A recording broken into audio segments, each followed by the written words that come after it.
Ma'am इतना बड़ा जो ये अवसर रहा, इतना बड़ा क्षण रहा है, history is being rewritten by the BJP government today ma'am. I can only say ये सौभाग्य हम सबको प्राप्त हुआ, तो इसको मैं प्रभु राम की अनुकंपा ही कहूंगी कि ये सौभाग्य प्राप्त हुआ और राम राज्य की जो कल्पना है, जो परिकल्पना है, उस और हम बढ़ चले और आज भगवान राम के न केवल दर्शन प्राप्त हो बल्कि उनकी जो जीवन है उस जीवन से सबको शिक्षा भी मिले और भगवान राम के दिखाए हुए जो सुपथ है उस पर हम चलकर देश को आत्मनिर्भर और विकसित राष्ट्र बनाने में भी कामयाब हो। हर व्यक्ति, हर जन जन के मन में और रोम रोम में राम बसते हैं और वो राम जब मन में बसते हैं, रोम रोम में बसते हैं, सीता हृदय में बसती हैं, वही विचारों को आगे लेकर, और मैं प्रधानमंत्री जी को तो खास तौर पर आज आभार व्यक्त करना चाहती हूँ 140 देशवासियों की तरफ से कि भगवान राम ने ही आपको चुनकर आज ये कार्य करवाया है। तो आप बहुत कर्म योगी हैं, भाग्यशाली हैं और हम भाग्यशाली हैं कि आज वो दृश्य हम सबको देखने को मिला और उसमें सम्मिलित होने का मौका मिला। मैम साथ ही साथ कभी ऐसा क्षण हुआ नहीं जब वीएचपी, आरएसएस या बीजेपी ने राम मंदिर का सपना देखना बंद किया हो। अब कहा जा रहा है कि 500 वर्ष बाद रामलला विराजमान हुए हैं अयोध्या में, उनकी जन्मभूमि में, लेकिन ऑपोजिशन ने अब इसको अपना मुद्दा बना लिया है। आम आदमी पार्टी दिल्ली में सूरजकांड के पाठ कर रही है, आज वो भी राम का नाम लिए आगे बढ़ रहे हैं। देखिए, मैं सिर्फ यही कहना चाहती हूँ कि कुछ लोग भगवान राम का नाम इसलिए लेते हैं कि वो भगवान राम के नाम से तपस्या करते हैं और उसी रट को अपना जीवन बना लेते हैं। तो लाखों लोगों का बलिदान,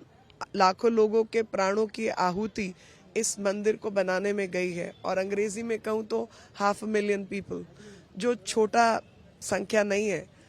और 550 साल का ये जो धर्म युद्ध है, ये आरएसएस बीजेपी के पैदा होने से पहले का धर्म युद्ध है, लेकिन ये आरएसएस और बीजेपी ने अभी जो कुछ आज़ादी के बाद का समय है उसमें कार्य किया है और ये लड़ाई उससे पहले की है। तो देश को आज़ादी मिली लेकिन भगवान राम को फिर भी आज़ादी नहीं मिली, इस धर्म में धर्म परायण वालों को आज़ादी फिर भी नहीं मिली। तो ये जो शासन तंत्र रहे उसके ऊपर भी एक टिप्पणी है और उसी तरीके का शासन तंत्र आपको दिल्ली में आज देखने को मिल रहा है कि ये वो लोग हैं जो कहते थे कि मेरी नानी, जो मस्जिद टूटेगी उस पर अगर मंदिर बनेगा उस पर मेरी नानी कभी पूजा नहीं करेगी। आज इनको पता है कि देश राम में हो गया है तो उस तरफ चल पड़े हैं, राम सुंदरकांड के पाठ हो रहे हैं। लेकिन राम जो है ना,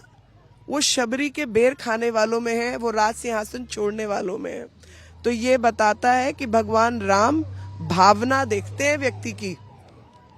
किसने कितना चढ़ाया वो नहीं देखते। तो आप भले सुंदरकांड के पाठ कर लो, लेकिन जो भ्रष्टाचार किया है ना आपने और राम भक्तों के प्रति जो दुस्साहस आपने किया है, वो आसानी से पाप मुक्त आप नहीं होगे, क्योंकि वो आपका एक एक पाप दिल्ली को याद है और देश को भी याद है। और सबसे बड़ी बात है, गिरगिट की तरह आप रंग जरूर बदल सकते हैं लेकिन आप गिरगिट हैं, ये सबको पहचान हो चुकी है। एक आखिरी सवाल, क्योंकि प्रधानमंत्री नरेंद्र मोदी ने प्राण प्रतिष्ठा की है और अमित शाह भी यहाँ पर थे, पूरा कार्यक्रम आप साथ में बैठी थी, उनके कई विपक्षी पार्टियों ने उनकी जाति पर टिप्पणी की है कि प्रधानमंत्री कैसे प्राण प्रतिष्ठा कर सकते हैं। इसको लेकर क्या भाव आता है आपके मन में? मैं कहूंगी वो भगवान राम के जीवन से कुछ शिक्षा प्राप्त कर लेते हैं,